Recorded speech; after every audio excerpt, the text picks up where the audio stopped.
Olá a todos, meu nome é Luiz Pacheco, eu sou presidente do Sinditexto de São Paulo.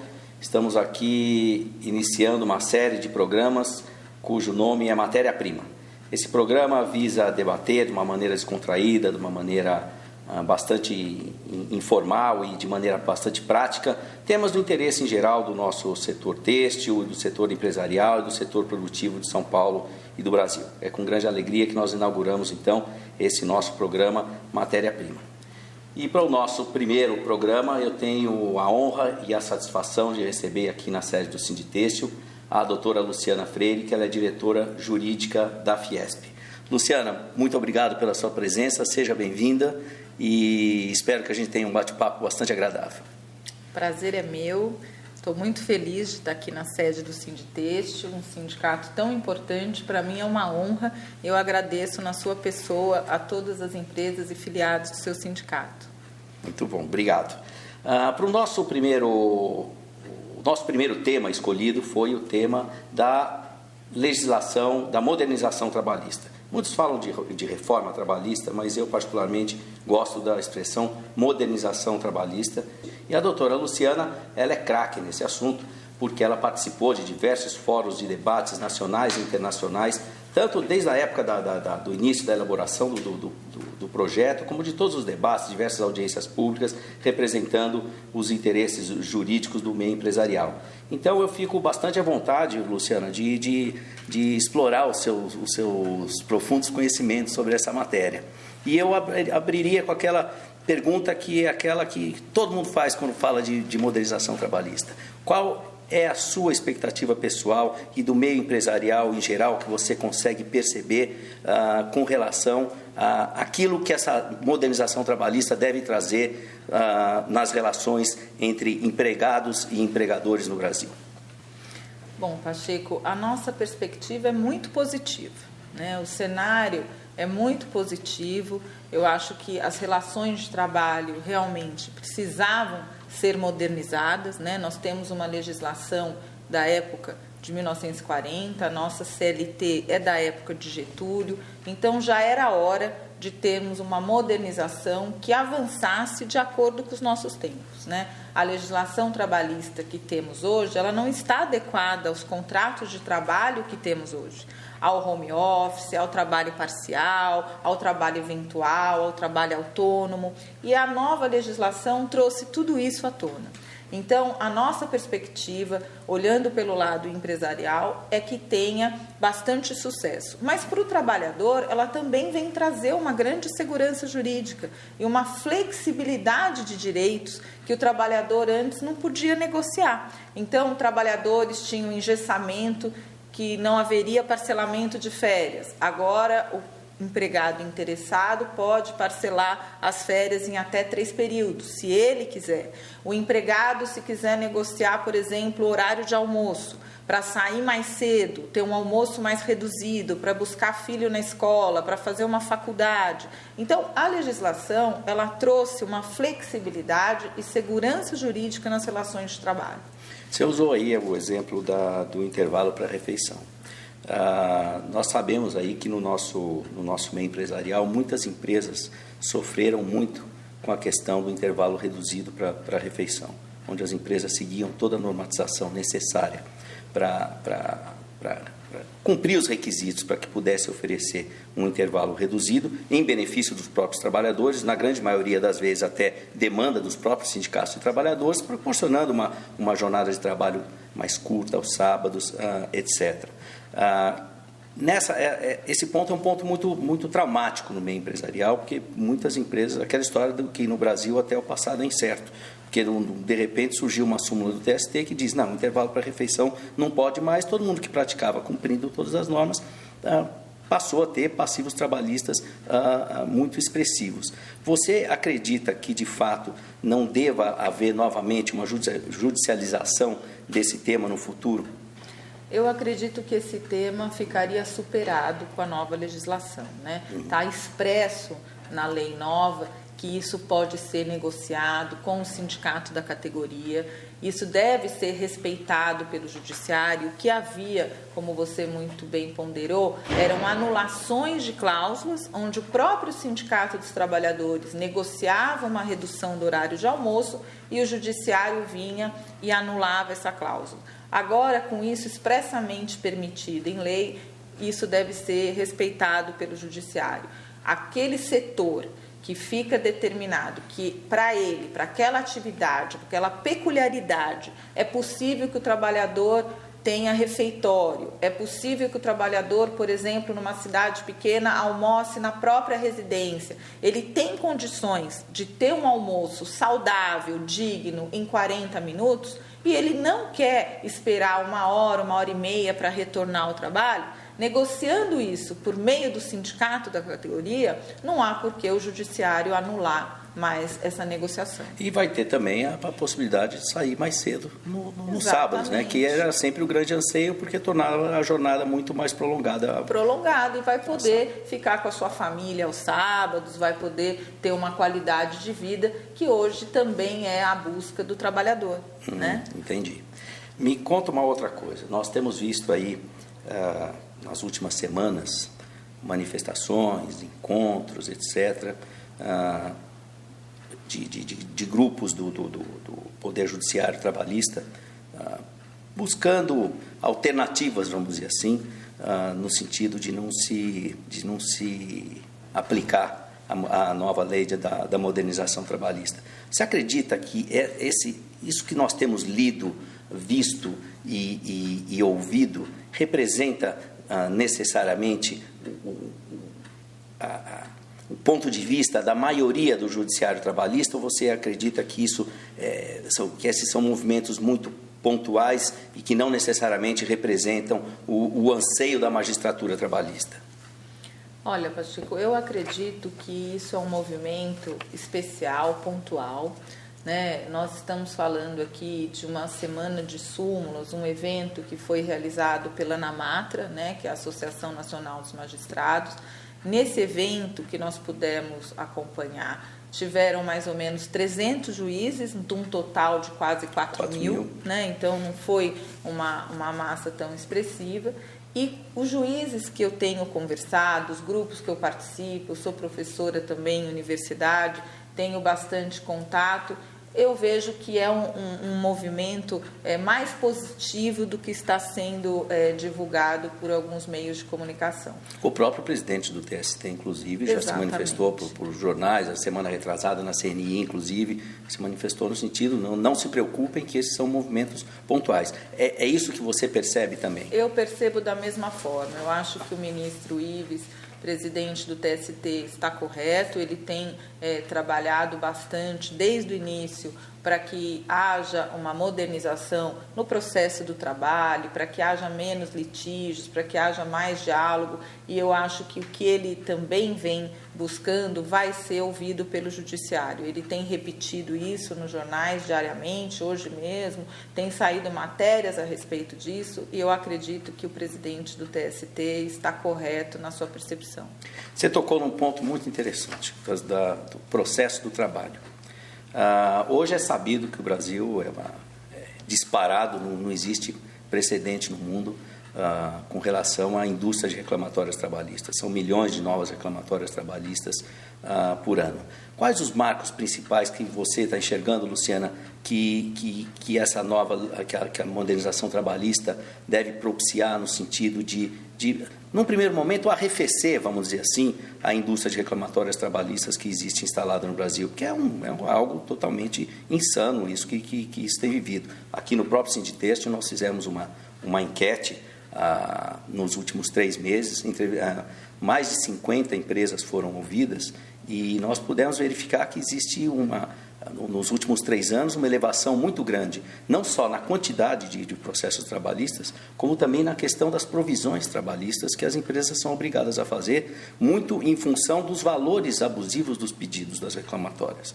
Porque, principalmente empresas médias, grandes, que têm auditoria, etc., elas têm que provisionar seus processos trabalhistas com base no valor dos pedidos. E os pedidos, não raros, são carregados de A a Z, que a gente costuma dizer, né? É um recorta e cola sem fim. Nessa nova legislação, que elementos nós temos aí que traz um pouco de alento para aquelas empresas que sofrem tendo que administrar, no lugar de estar pensando nas suas indústrias, na sua produtividade, na sua eficiência, estão ali com uma equipe, com exército, advogado, perito, contador, assistente, gerente de RH, preposto, para só estar administrando isso, quando todo esse dinheiro podia estar sendo revertido em pesquisa, inovação, melhoria da qualidade do serviço para os empregados, enfim. Como é que você enxerga que essa nova legislação pode ajudar a arrefecer essa indústria nefasta de reclamatórias trabalhistas? A modernização trouxe alguns instrumentos para serem aplicados na Justiça do Trabalho e inibir essa industrialização, né? Essas aventuras jurídicas que a gente tem visto, infelizmente, no nosso judiciário. Uma delas, por exemplo, é a questão dos honorários sucumbenciais, ou seja, quem perder pagará honorários dos advogados da outra parte, né? Não importa se o reclamante ou a empresa. Que é justo, quem perde paga a conta. Que seria justo, né? E traz um equilíbrio nas relações de trabalho. Os honorários de sucumbência já são estipulados na Justiça Civil, na Justiça Comum, e agora vem para a Justiça do Trabalho como uma maneira de equilibrar essa relação processual. Além disso, nós temos a litigância de má-fé, que é pouco aplicada na Justiça do Trabalho, né? Ela seria de forma subsidiária ao nosso Código de Processo Civil, mas agora ela está clara e expressa na legislação trabalhista, ou seja, o reclamante que mentir na Justiça do Trabalho, a testemunha que mentir na Justiça do Trabalho será penalizada, assim como se a empresa agir de má-fé, também poderá ser condenada por litigância de má-fé. Então, há novos instrumentos que a gente espera que tragam aí uma responsabilização no judiciário, tanto do polo ativo quanto do polo passivo, do reclamante, do reclamado, para que isso, então, traga uma diminuição da litigância, né, do contencioso trabalhista, que, como você bem colocou, é tão pernicioso para o nosso país e custa tão caro para o nosso país. Sem dúvida. Eu conheço empresas que provisionam uma 14ª, uma 15ª folha de pagamento só para pagar passivo trabalhista todo ano. E você falando dos pedidos abusivos me trouxe, eu lembrei de uma história de uma reclamatória que eu costumo contar, que é um pedido verdadeiro. Uma moça teve um problema de visão e entrou com um pedido de doença ocupacional e que ela perdeu a visão e disse que que aquela perda da visão tinha sido muito tinha sido muito potencializada por uma questão de produtos voláteis num determinado ambiente de trabalho. Ela era uma moça nova e ela estava noiva.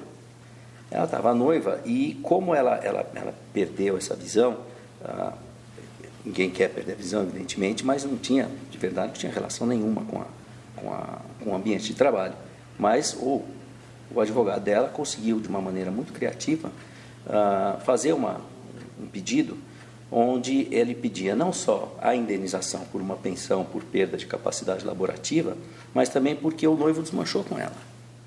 E que ela ficou muito triste de ter perdido o noivo e que ela queria ser indenizada, então, pela perda do noivo e queria ser indenizada também pelo enxoval, que perdeu a razão de ser na medida em que ela perdeu o noivo, perdeu o casamento, diz que perdeu ela. Bom, lendo a inicial, realmente, de fato, emociona, mas depois ficou cabalmente comprovado que não existia nenhum nexo de causalidade entre aquela perda da visão que ela havia sofrido e aquele pedido extremamente criativo, né, por parte de alguns profissionais que são menos, que deveriam ser mais contidos nas suas demandas e que acabam carregando muito na caneta. Eu acredito que com essa questão da litigância de má-fé, com essa questão da sucumbência, etc., de fato isso aí vai ajudar muito a frear um pouco esses pedidos que oneram os passivos das empresas, oneram os balanços e por sua vez, fazem com que o empresário em geral tenha até um desestímulo de empregar, né? Porque toda hora que emprega já sabe que depois vai sair uma reclamatória, etc. Então, de fato, eu compartilho muito com você Se fosse para contar a historinha aqui de reclamatória trabalhista, de pedido abusivo aqui, a gente passaria a tarde inteira contando. Você deve ter seus bons exemplos também. Mas esse me vem muito à tona, porque era um pedido, era uma funcionária que ganhava mil e poucos reais, e o pedido dela somava quase 1 milhão. E são exemplos que marcam mesmo os empresários. Infelizmente isso tem acontecido porque não havia uma penalização, não havia um filtro, não acontecia nada com reclamantes que agiam dessa forma, né? E agora a gente tem penalidades, a própria justiça gratuita não é mais como era antigamente, que o atestado de pobreza era juntado no processo e qualquer um diz que não tem como arcar com as custas judiciais. Isso também está sendo alterado na legislação. Então, hoje, realmente terá que ter responsabilidade, terão que pensar muito antes de entrar com uma ação e litigar com uma empresa ou ser convencido por um advogado, como esse exemplo que você deu. Vamos à justiça que você vai ganhar alguma coisa. Você pode perder também. Então, vamos devagar, vamos com cautela. Tá certo, você tem toda a razão. Luciana, em termos de precauções, eu tenho participado também de diversos fóruns de debate aqui pelo Brasil, etc. E existe uma série de interpretações desse momento da transição, do momento da aplicação da nova lei, etc, etc. Existe muita dúvida, existe aí um ambiente assim de muita, eu não diria insegurança, mas é um misto de insegurança com expectativa. Primeiro que a gente consegue perceber é que não é num piscar de olhos que dia 11 as relações de trabalho mudaram 180 graus no Brasil, não é nada disso.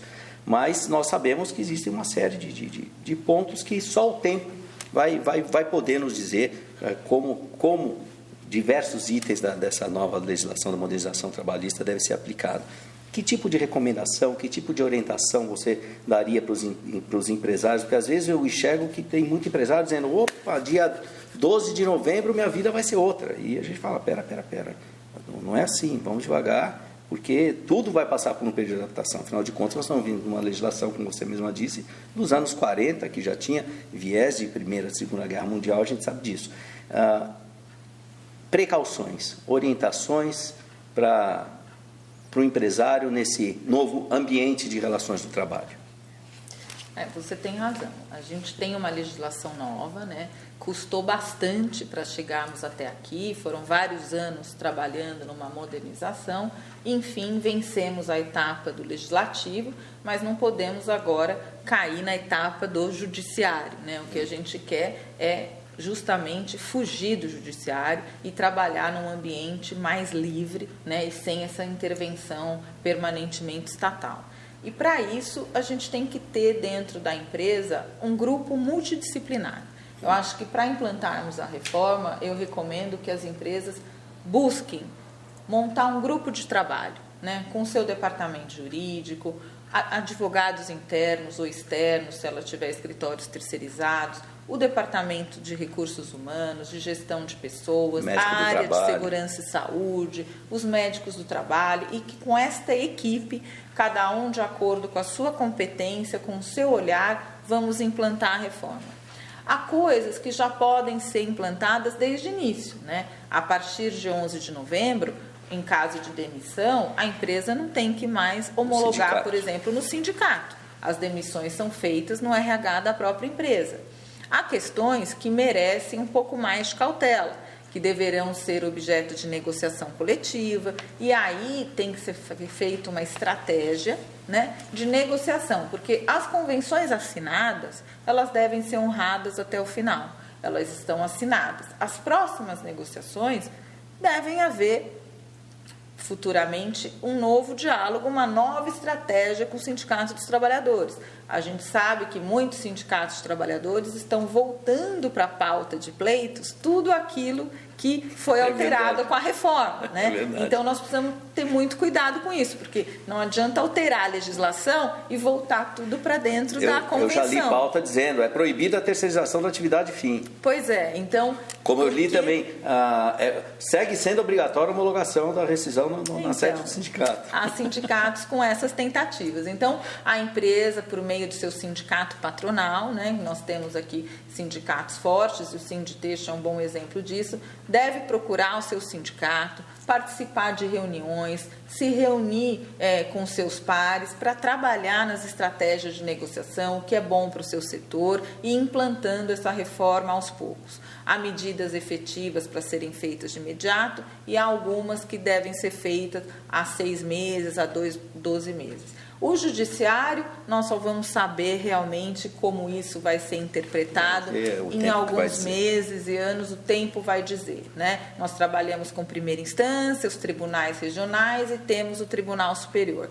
Então, temos um caminho pela frente. Mas eu, mesmo assim, com todo esse cronograma a vencer, eu estou bem otimista e eu acho que essa reforma trouxe uma inspiração para empregar, né? Eu acho que os empresários estão com uma gana maior de empregar, então vejo que com o tempo os empregos irão aumentar e acho que os trabalhadores também irão trabalhar mais satisfeitos porque terão um ambiente de trabalho menos pernicioso, menos discutível, haverá a possibilidade de ter negociações dentro da empresa. Eu acho que o diálogo vai suplantar qualquer tipo de vontade de litigar. É esse o pilar dessa reforma. Então é uma modernização de verdade. Vamos torcer e vamos continuar trabalhando para que o Brasil retome o caminho do crescimento. Obrigado, Luciana, pela sua participação. Por hoje é só, ficamos por aqui. Se você tiver alguma dúvida, entre em contato conosco do Sinditexto de São Paulo, através das nossas redes sociais ou através do e-mail que existe aqui no rodapé da página. Um abraço para vocês e até breve.